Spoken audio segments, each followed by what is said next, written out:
see the rising sun, the devil's still on the run, all the pretty things burn out. Finger on the trigger, finger on the trigger, finger on the trigger, finger on the trigger.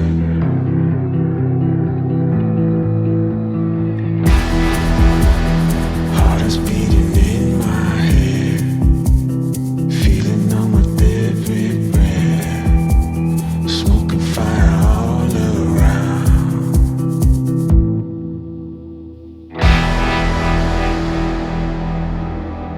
Finger on the trigger, finger on the trigger. I said time is running out.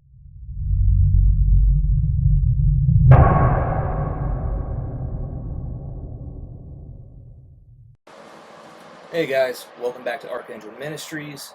I promised you guys a video on weapons breakdown, how I choose mine, and hopefully it'll help you guys that don't own a firearm or are looking for something new figure out what your first purchase or what possibly your next purchase is going to be. So I tried to be as thorough as I possibly could. And in order for the video not to last for like an hour or an hour and a half, I limited this one to just handguns, specifically semi-automatic, something concealed carry, striker fire, simply because I do not own any hammerfire guns right now. Not because I don't love them, but because I haven't got around to buying some new ones just yet. But I will. Trust me. I've got my own couple right now. There's actually a couple of 2011s out there right now that I have my eye on that I've been wanting to test for a long time. That's probably going to be my next handgun purchase, so we'll see how it goes. But I'll keep you guys updated, I promise. Alright, so having said that, let's get to the video. I hope you enjoy it. Let me know what you think in the comments. Give me your thoughts. Like, if you have a personal list or something that I haven't mentioned or that I don't personally own, dude, by all means, feel free, chime in the comments. Let other people know that there may have been something that I overlooked or something that I don't personally own that you think is top-notch. Alright, so having said that, let's get to it.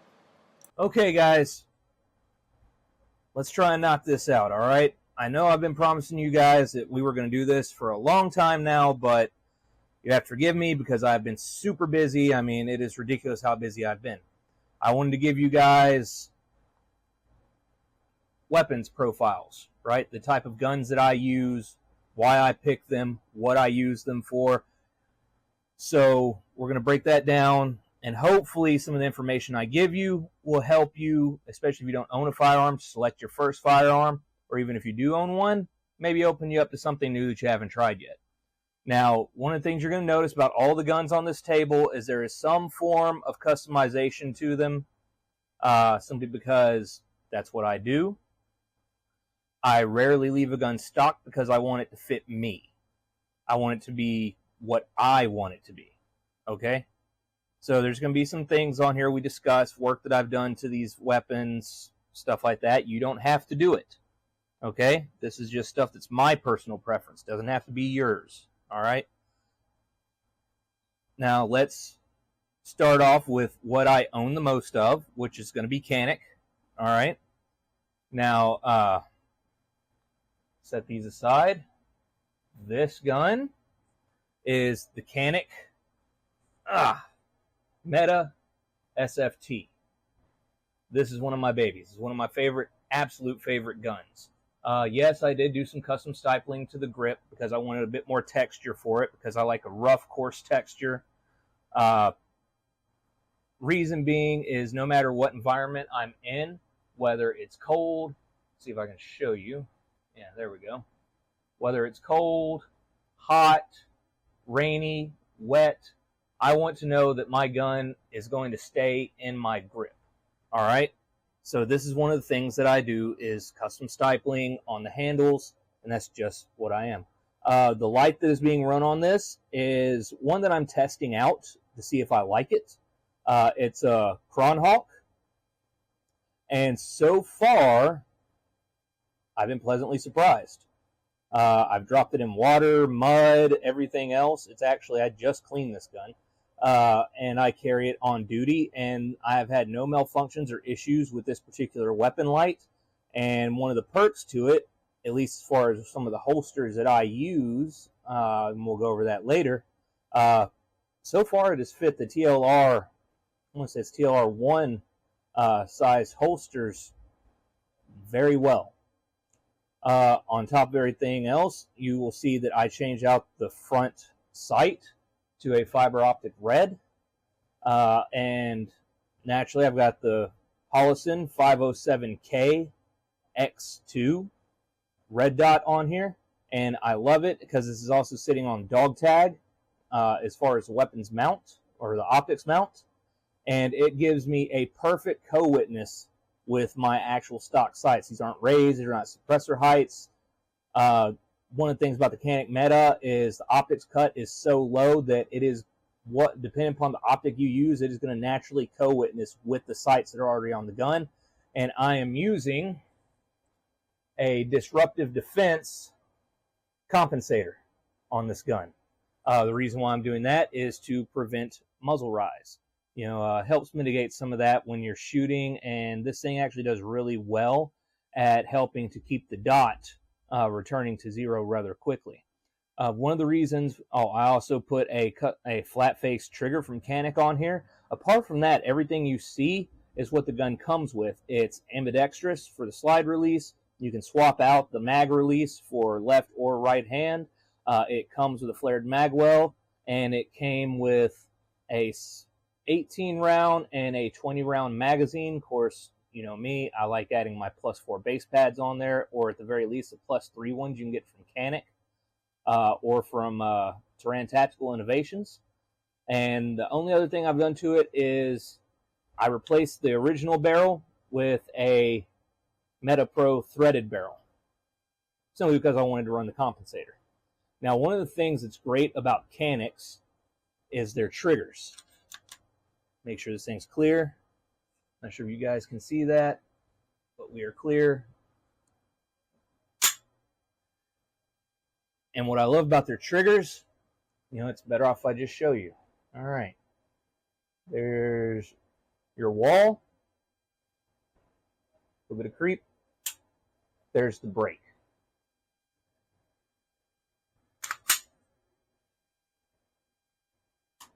Reset. Brake. And this is about a 3.5 pound trigger. I love this gun. This is absolutely one of my favorites. This is one of my duty guns that I carry regularly, and it gets the job done. Now, one of the things you're going to see me harp on in this video are things that I look for in a gun. I prefer to have front and rear serrations on there so that I can manipulate the slide. I can do press checks, check for rounds in the chamber and everything else, which is another one of the perks about the Canik Meta is it actually has a chamber indicator. That way when you have a round, this little, I'm not sure you can see on camera, but this little piece right here will pop up and protrude from the slide. That way you've got one chambered. Like I said, I've had this gun for years. I actually got this one on sale. I think I spent like $350 on it while it was on clearance on Palmetto State Armory. And I have run the ever-living crap out of this gun, and it is one of my favorites. Now, the next two Caniks here, something I actually enjoy. This is something I did because when I got this is the Canik Combat Elite, right? When I got it, it was actually sitting on this frame, which is a smaller frame. It's about the size of the frame of a Glock 19, but I wanted it on a full-size frame, and eventually I'll get around doing the trigger job and stuff on it, but that's neither here nor there. So this lower was actually on this upper, and this upper was originally on this lower. Like I said, I wanted a full-size frame, and I wanted a flared mag well, so I actually did some part swapping, a little bit of customization on this slide. That way I could change it out, and now it fits beautifully on the Glock 19 size frame, and this one fits beautifully on what would be a Glock 17 size frame. And I also did the customization so I could mount the flared magwell on it. And again, this one is also running a disruptive defense compensator on the front. This light is not permanent. I like it. It's done by a company called CV Life. It's not bad. I like it because it has the light, the laser, and the laser light combo. Right now it needs charge because that battery's dead. But anyways, but yeah, like I said, it's not a bad light. It's not my favorite. I will actually probably swap this out for another one of the CV Lives, or I'll just get one of the TLR models for this gun. But I don't know. We'll just see how that goes. But like with all the Canics I have, now this one's a bit different because this is a suppressor height sight on the front. And this red dot is one that I'm trying out. This is a lesser known company. They're kind of new to the scene. I've seen some good reviews on them. I've seen some bad reviews on them. It's a Votatu. I like it because the dot is already cut in the rear for sights that will co-witness, which is one of the downsides to the Combat Elite from Canik, because the way that the original Canics came out that were optics cut was you could mount an optic, but you would lose your rear sight. I'm glad that they've changed that with the Meta series, but the original ones, that's just how it was. So I've done custom Cerakote, stippling job, stuff like that. And it's not a bad gun. It's not my favorite in my collection, but it definitely gets the job done. And so far, this Votatu optic has held up really well. Now, I still have the original plate here with the rear sights on it, and those rear and front sights are night vision tritium sights, and they have done really good. Another thing I like about this Votatu dot is this is a green dot as opposed to a red dot. It has auto shutoff and shake awake on it. And so far, it has done really well. Now, in the process of me testing it and trying out, if it fails or something bad happens to it for some reason that is on the manufacturer, I will be the first to let you guys know. Yeah. This one I used a few years ago as a duty gun, but it's been kind of retired. Now I use it as kind of a range toy.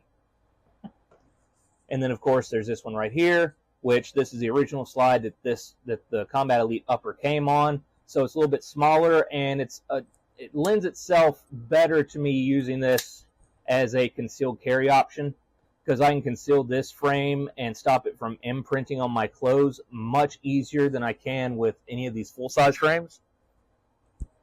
And again, the weapon lights on here is just a trial run, seeing if it's decent or not. It's hard to tell with some of these companies that come out. Some of them will come out for a good price and be really good. Some of them come out and be absolutely terrible.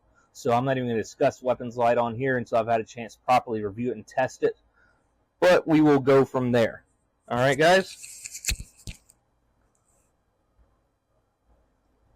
Okay. Now then, let me move these out of the way since they are no longer of importance or relevance.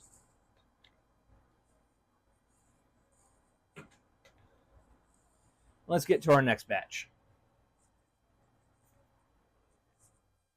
Your eyes do not deceive you. This is a PSA dagger. It's not a bad gun.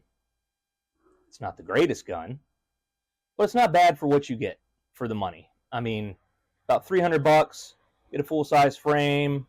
The trigger they come stock with are absolutely terrible, so I'm going to go ahead and tell you that. One of the first things you're going to want to replace, just like with the Glock, is going to be a trigger.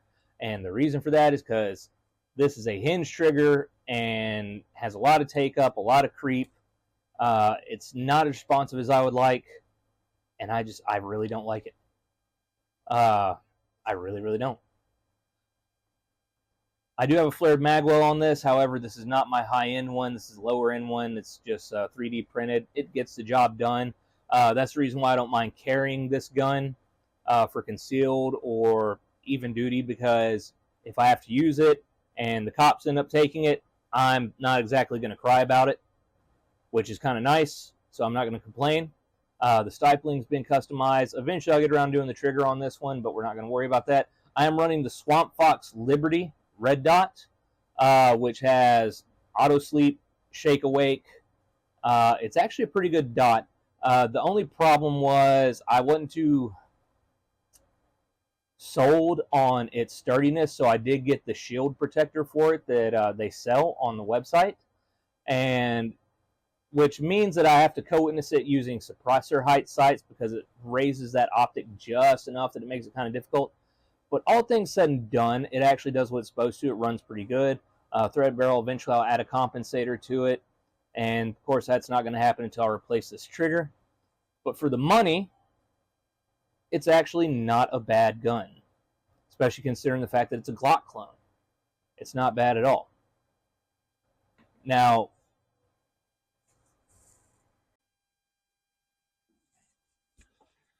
okay, now this one is a little bit more true to a Glock fashion than it is the PSA Dagger. Granted, I am running a PSA Dagger lower on here. Reason for that is I hate Glock lowers. I despise Glock lowers with a passion.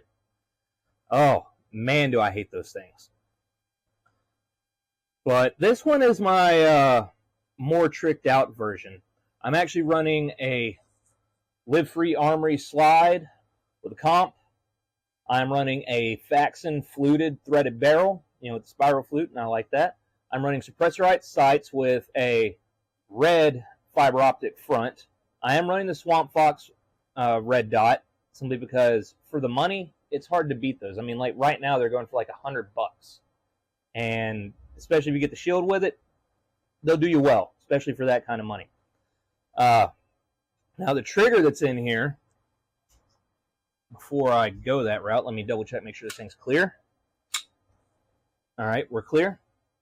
The trigger on this one is a Gray Ghost trigger. Let's see if I can get that for you. Oh, so smooth.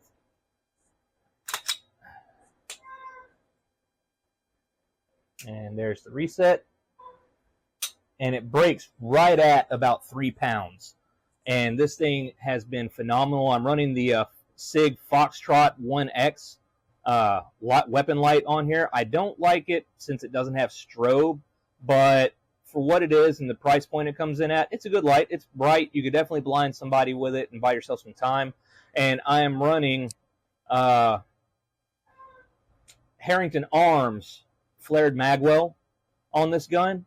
And like I said, this thing has been supreme and has run really, really good. I mean, I have been nothing but impressed with this gun. I mean, this is one of my custom builds. I built this one from the frame up, did all the parts to it myself and everything else, custom stipling and everything. And this gun has been absolutely phenomenal, and it is one of my favorites.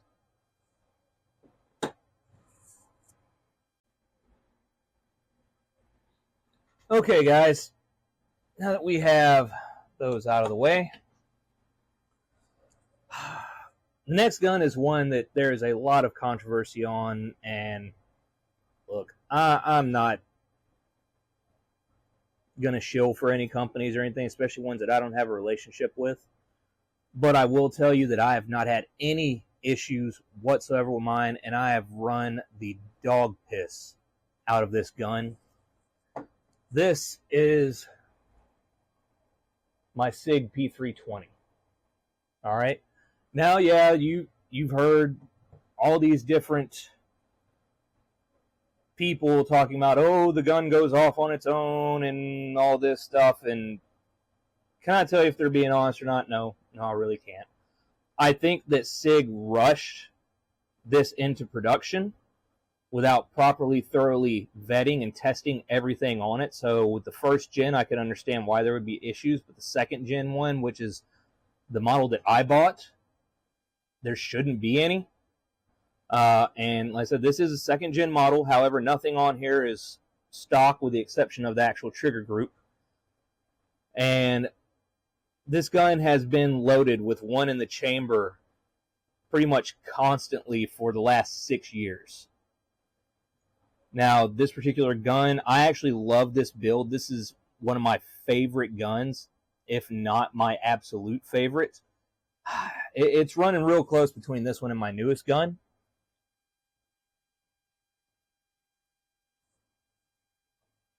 But it is phenomenal. So let's go ahead and do a breakdown on this. Naturally, you see the custom stipling. which this is a dragon scale pattern that I did on this gun. I left the SIG's actual skateboard texture on here because I really like it. It gives me a good grip. However, none of this is the original with the exception of the trigger group itself. Yes, I know people are going to talk crap about the Valkyrie PL Pro that's on here, but you know what? It does the job, and I haven't had any issues with mine, so until I do, I'm not going to worry about it too much. Eventually, I'll change it out to something else, but as long as it's running right now, I'm not too particularly worried about it. But this particular P320, this is a TXG frame, which is a tungsten infused, so it's heavier than the stock polycarbonate or plastic frame that it came with. This is a live-free armory slide. As you can tell, it's just like the fake Glock 19 I have over here, or Glock. Actually, I'm not sure what model Glock that would be. Anyways, doesn't matter. I am running the Holosun 407 COX2 red dot with the solar power, which I really love this dot. As a matter of fact, if I have it my way, all of my dots will be replaced with this eventually, but it costs money and it takes time. I mean, one of these dots usually runs $247 to $270, depending upon where you get it from and when you get it. I do have the gas pedal on here from SIG, which is great for actually keeping muzzle rise reduced while I'm shooting. I do have the night vision optics iron sights on here that are tritium night sights, and I love these things. They're the perfect height. They're low enough that I can get good zero on the gun where it's accurate, but they also co-witness with my dot perfectly. This threaded barrel is actually from Brownells, and I was kind of skeptical at first, but it's ran really good. I do have a compensator for this one, but it's not on there right now because I've been using it as its service gun, which I know that really shouldn't matter, or at least it doesn't matter that much to me because I will run comps on my service weapons from time to time, but I just took it off for the time being because I'm actually about to order one of the Harrington Arms single port comps for the P320, and that is actually going to be ran on this gun, and it has been wonderful. Like I said, you can tell the custom stippling, flared magwell, front and rear slide serrations, which all of these features are constants on any of my guns. Now, some of you guys might be asking, like, wait, every last one of these is striker fired so far. Do you have an issue with hammer fired? No, I love a good hammer fired gun.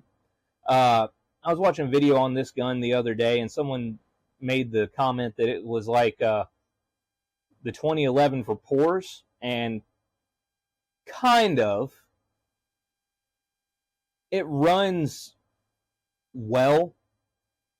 I really like it. It's been very reliable for me. But with the trigger the way it is, I can't really compare it to a 2011. Hell, I can't even compare it to a CZ or anything along those lines, because the triggers you get from a 1911 or a 2011 that double to single is amazing. If you run it, uncocked on a double, yeah, you're going to have a much longer trigger pull and stuff for that first shot, but right after that, it's going to sit right on that break, and you're going to have maybe 2.5, 3 pounds, depending upon the gun and the trigger that's in it, for every single trigger pull afterwards. So I can't really compare this to 2011. I get what he's saying as far as the features, options, customization, what you can do to it. You can set it up to where it almost feels like one, but unless you're willing to go to the full extent of doing a trigger job, the springs, and everything else, I don't think you're actually going to meet that quota, to be perfectly honest with you. However, I will say that mine has been phenomenal. I've had no issues with it, and I'm very fond of this firearm. As a matter of fact, it's one of the guns that I shoot the absolute best, and a lot of that has to do with the added weight in the grip that I actually have for it, and then the slide with the springs and everything that I'm using makes it very smooth and shoots very well. And with that gas pedal, it makes it real easy to mitigate muzzle rise and control the recoil from it. So those are all great options, and I really do enjoy these. Now, for this next segment, we're not going to put the P320 away just yet. Because what happens if you take this gun and this gun and you force it to have a baby? Well, you are going to get this gun. This is one of my absolute favorites.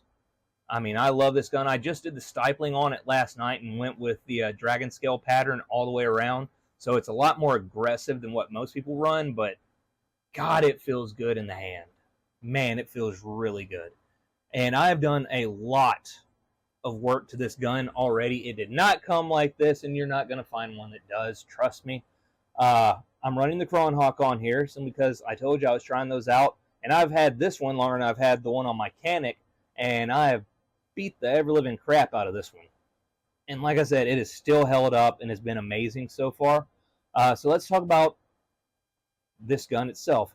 I bought the special package they had going on, which came with this gun. You could get it in standard or with a threaded barrel. I selected the option for the threaded barrel. So it came with the gun and 5 magazines. One 21 rounder and the other were 17 rounders, and then you had an extra base pad to make it a, I think it was a +3 or +4, so it's 20 or 21 rounds. So you had 2 20 or 21 round magazines and then another 4 17 rounds, which was great because those magazines are like $30-something a piece or $40 a piece, somewhere around in there.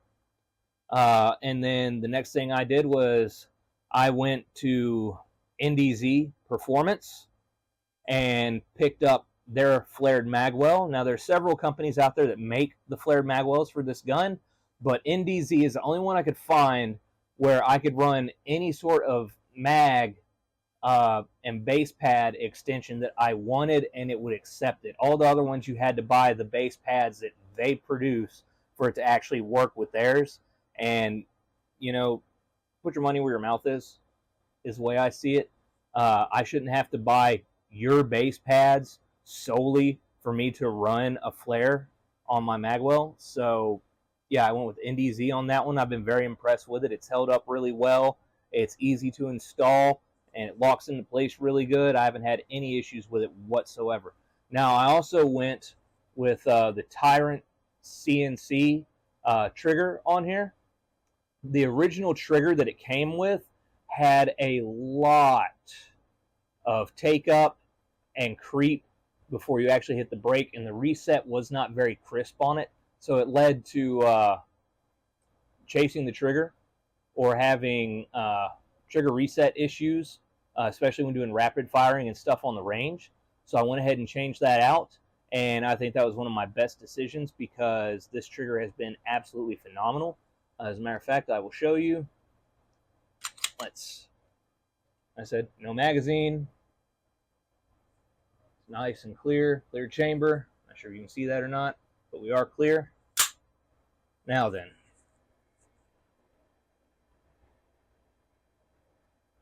there's your take up, less than a millimeter, and break, and reset. This has been phenomenal, and I am running the Harrington Arms compensator on here and a Bushnell red dot. I can't remember the model name, but so far it's held up well and has ran really good. I would have liked it a couple of different design changes on here. That way you could reduce the height of the optic, but you know what? Beggars can't be choosers, and it still allows me to co-witness, and it does exactly what it's supposed to, so I'm happy with it. I have very much enjoyed this gun, and it has become one of my main duty guns that I use regularly. And I can tell you right now, if you guys got one of these, you would like it. One of the things that's so amazing about it is the slide that it comes with. I'm not sure if you guys can see it or not, but you can see these grooves right here. They're very deep. You have them in the front and the back. Gives you really good purchase on the slide so you can run it. And then another thing you can tell, let's see here, there we go. You can see that kind of V pattern where it flares out here and then flares out here on the rear. And that is so you're guaranteed to get your grip on the slide no matter where you were pulling it from. The guys that designed this, oh, and you also on the actual lower here have these ledges that pop out just enough on each side for you to get a good lock-in on your thumb to help you mitigate and control that recoil and keep the gun shooting flat. This is one of the flattest shooting guns that I have, and it has been amazing. Now, eventually, if I can justify it and I actually have the money, I will probably purchase one of the metal frames made by Icarus Precision for it. But until I actually have $400 just sitting around that isn't doing anything or can't go towards something more useful, this gun's going to stay the way it is because I have it set up exactly where I want it right now. All right, so that does it as far as the breakdown for our handguns goes. Oh, wait. What am I thinking? I totally forgot. I wanted to explain to you why this is the baby of these two. Oh, my goodness. Well, I'm not going to take everything apart for you right now, simply because YouTube would throw a hissy fit. And it's not like I'm monetized anyways, but still. The internals for this slide, you know, the striker and everything else are actually very similar to a Glock 19, as well as certain parts of the shape of the slide itself, that very blockish type look. But this is a lot more refined than what you'd find on the Glock. The optics mounting system on this is amazing. You can mount up to like 31 or 32 different style red dots for this particular gun without ever using an optics plate. I can't remember what they call the mounting system on this thing, but it has been impressive. Very impressive. I have yet to find a dot that I could not mount on there. The only problem I have is certain dots leave quite a bit of gap between the dot and the actual slide wall itself, which I'm not a big fan of because I like to know that my dot's in there nice and secure and isn't going to get knocked around or go anywhere. Though I haven't had that problem. It's just kind of a pet peeve of mine, a personal preference, you might say.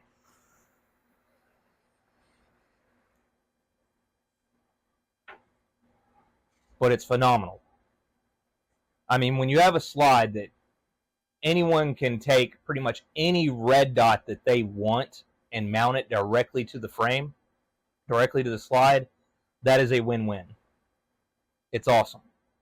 Now, if you want to use a small scale, plate or something like, for example, for a while I was running my Holosun 507K on this. And what I did to overcome the gap issue was I took a slide plate that goes from an RMR to an RMSC cut and mounted that on there, and that completely filled it and took away any of the gaps, but still allowed the dot to ride nice and low where I could get a perfect co-witness with this iron sights that are on here. And the sights that are on here are tritium. It actually came that way. I didn't have to replace the sights, so that was another win-win for me. But this gun has just been phenomenal. I can't speak highly enough of it. Springfield has had some major issues with some of their guns and stuff in the past. Believe me, I know. That's the reason why I waited for over a year before I actually bought this gun. And it was some friends of mine that worked that bought these and have been running them for months. I had one of them that bought one right as they came out and been running it for the past year. And he has put thousands of rounds through it and goes to the range all the time and has had no problems with his. And that's what I was waiting to hear. Because when the Prodigy came out, you guys remember all the issues they had with that. Then they released an AR and another rifle or something that they had some major issues with. So I was kind of leery of Springfield. But they knocked it out. And one of the things about it, I know you guys can't really tell from video format, but the slide on this, oh my God, it is buttery smooth. The way the slide operates on this thing, reminds me of the slide of a 1911 or a 2011 as to how smooth it runs. And that has led to one of the things that has greatly reduced the amount of recoil you get from it, allows it to shoot so flat and run the way that it does. So, Springfield, you get my thumbs up on this one. You guys knocked it out of the park with the Echelon. Thank you. Okay, this is going to be the final part of the video, but I wanted to go over holster selection from you. We're really only going to be covering my duty guns and the holsters I use, but the companies that I'm going to tell you about, you can also get concealed carry stuff from them as well. But for concealed carry, I usually just run a slim fit Kydex holster. Inside or outside the waistband, doesn't really matter to me, so long as it gets the job done and does what I need it to do. Alright, so we already discussed these weapon lights, the Kronhawks, and we've discussed the Valkyrie. Now, for my Canik and for the Springfield Echelon, my holsters for those two are made by the same company. They're made by a company called Black Scorpion Tactical, which is based in Florida. Those guys start off making like competition holsters and stuff like that, which their holsters are great. I have absolutely zero complaints. I can do the tightening, the retention stuff on them myself. I have the tools. They came with the tools, and the way they built these things are great. Now, the one for my Echelon, I did a little bit of customizing to it because I haven't released a duty one yet that is light bearing. But I hear that it's in the works and that there will be one soon, so we're not going to worry about it too much. But this is the Black Scorpion Tactical holster that I have for my Springfield Echelon. And let me set my cigar down. As you can see, it fits perfectly in there. I said the retention, all I have to do is tighten these bolts, and I can squeeze it tighter, make it hold tighter if I want to, but right now it's set up exactly where I want it, and it is set up to run the TLR-1 weapon light. I think it's TLR-1. And these Kronhawks, at least for the Black Scorpion Tactical holsters, fit perfectly. I didn't have to do any adjustments or anything. I didn't have to put, use my heat gun on it to loosen anything. It just ran them straight from the production line, and I love it. Now we have the same thing here. This is the actual tactical duty holster for my Canik, and as you can see, same company, runs perfect. Direct mount works great with that particular weapon light, runs perfectly. Has an open end on it to run my comp. Has a level 2 retention on it, which works out wonderfully, and has their quick mounting system for my actual duty belt. So if I'm getting in and out of the car and I need to just remove the holster, all I got to do is flip a switch, pop this thing off, set it in the driver's seat, and I am good to go.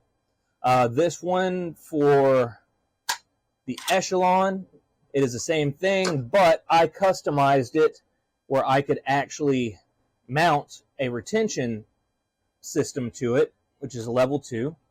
And I also customized it where I could run a Safariland quick attach mount for the holster. Because those are the two brands that I usually run. I run Black Scorpion Tactical, and I run Safariland. Oh my goodness. All right, now my P320, I run Safariland. Straight up. I love this holster. I actually had them custom make this one for me, and that I did a little bit of customizing to it so I could actually run the threaded barrel. Now, when I get around to running a comp on here full time, I'll have to do a little bit more customizing to it, but cross that bridge when we get there. Sorry that, or I'll just make the guys at Black Scorpion make me a new holster for it. I mean, for the prices and stuff those guys run, I definitely can't complain.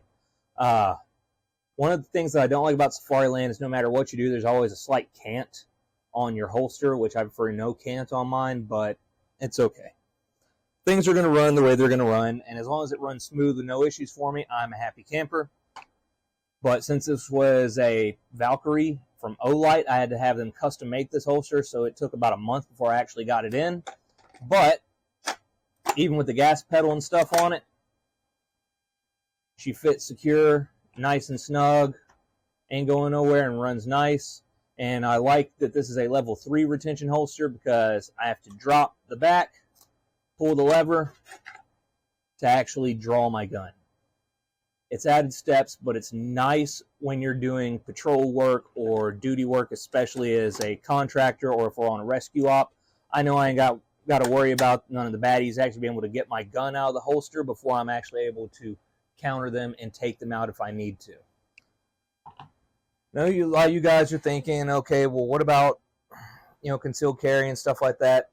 It's like I told you guys. Usually when I'm running concealed carry, I'm usually running, see if I can find one of them. Yeah, I'm usually running a Kydex holster for concealed carry, and I'm usually running one of my Glock clones, to be perfectly honest with you. Simply because I don't mind losing those if I have to, because I didn't spend just a ridiculous amount of money on them.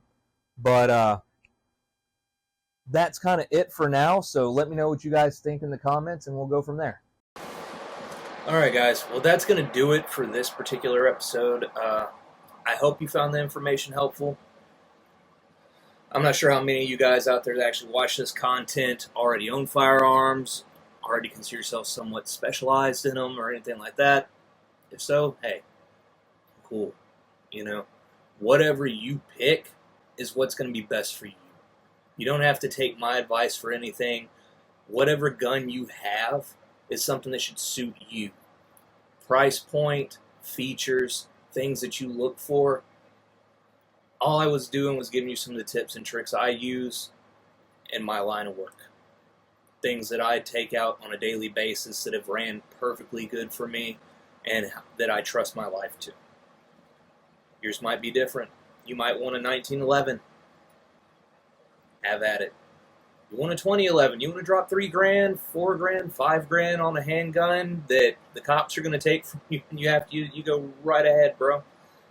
That's the next thing I'm looking at buying, but it's probably going to be nothing more than a range toy or a home defense gun once I get mine. Just because I'm not rich by any sense of the word or any vague imagination, so I'm not willing to give up a gun that I just dropped a few $1,000s on just because some low-life douchebag wants to run up to me and values what's in my wallet more than he does his life. That's just kind of the way I see it. So you do you. Go do your homework. Go do your research. Go find a local range that will let you try out different firearms. Then pick whichever one suits you the best. If you want to run 45 ACP, run 45 ACP. You want to run 357 SIG, run 357 SIG. You want to run 40 Smith & Wesson, run that. You want to run 9, you want to run 380, run those. I don't care. It's about what suits you, not me. Alright, that's the reason why I don't have affiliations with any of these gun companies or anything like that, because I want to be honest with you about the stuff that I use. I never want my opinion to feel like it's bought and paid for by somebody. And you should do the same, in all honesty. There might be some of you guys out there that prefer revolvers. If that's you, it's all good. I don't use revolvers. Nor does anyone in my teams. I don't allow revolvers to be used in service. Not that I have anything against them. They're reliable, right? And you can get some really cool calibers with revolvers. I mean, 500 and just really awesome rounds. However, for the purposes that I use them for, it's irrelevant. I don't want something that only has 5 shots or 6 shots before I have to reload, and then I have to empty out every single spent shell casing in there, and then have to use a wheelhouse to try and reload it. That adds time onto your reload. It's too much of a risk in the field. That's why I don't run them. But if that's what you prefer, and it's just your self-defense or your home defense gun, dude, have at it, bro. All right? That's all I have to say on it. If there's something on my list, stuff that I use that you like, cool. If you have something that should be on my list that I don't particularly have at the moment, dude, let people know in the comments. I would love to have reviewed one of the new SIG P226s. I don't have a couple grand to drop on one. If I did, it would be right there on the wall. Trust me. Because those guns are awesome. They're some of the best handguns SIG has ever produced. But, again, it comes down to your economic situation, your price point, your preferences. So just bear that in mind. All right? Like I said, if you got comments or something that could help out someone else that's looking to get into firearms, or a good concealed carry option, or a home defense option, dude, let them know. Run with it. All right? Light up the comments. Let them know. You know, have conversations. It's all good. All right? So, this is Archangel. I'm out.